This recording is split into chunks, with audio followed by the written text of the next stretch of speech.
আল্লাহু আকবার। আল্লাহ তাআলা আমার এই যুবক ভাই এরকম কেউ যদি থাকেন যে এত বেশি জিনা করেছেন জীবনে, আল্লাহ রাব্বুল আলামিন তাকে পরিপূর্ণ তওবা করার তৌফিক নসিব করুন।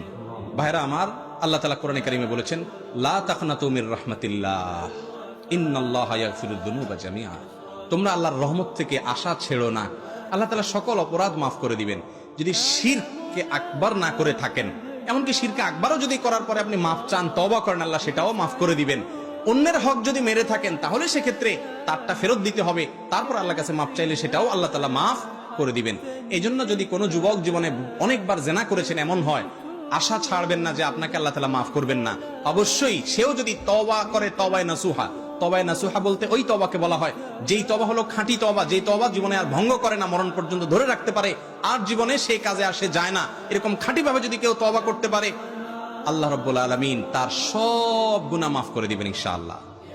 ডক্টর খন্দকার আব্দুল্লাহ জাহাঙ্গীর রাহমাহুল্লাহ বলতেন, ইবলিসের স্কুলের প্রথম ক্লাস হলো মানুষকে নিরাশ করা। না, আমার গুনাহ আল্লাহ মাফ করবেন না, না আমার আর বোধহয় কোনো রক্ষা হবে না, এগুলো শয়তান বলে। কখনো এগুলো শয়তানের কথা বিশ্বাস করবেন না। আল্লাহ তাআলা সকল গুনাহ ইনশাআল্লাহ মাফ করতে পারেন।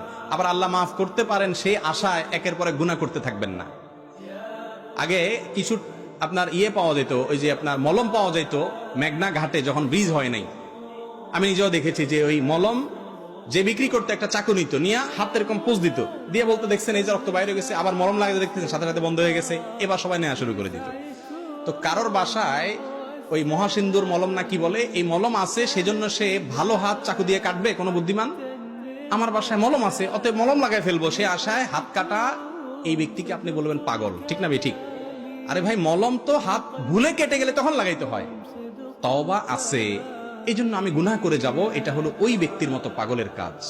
আপনারা কে বলেছে যে সে সুযোগ আপনার হবে না হবে? এই জন্য যুবক ভাইরা, যদি জেনা করেও থাকেন আল্লাহর কাছে খাঁটি অন্তরে তওবা করবেন, লজ্জিত হবেন, মাপ চাইবেন, নিজেকে নিয়ে ভৎসনা করবেন, আর জীবনে কখনো সে পথে যাবেন না, ইনশাআল্লাহ আল্লাহ তাআলা মাফ করে দিবেন।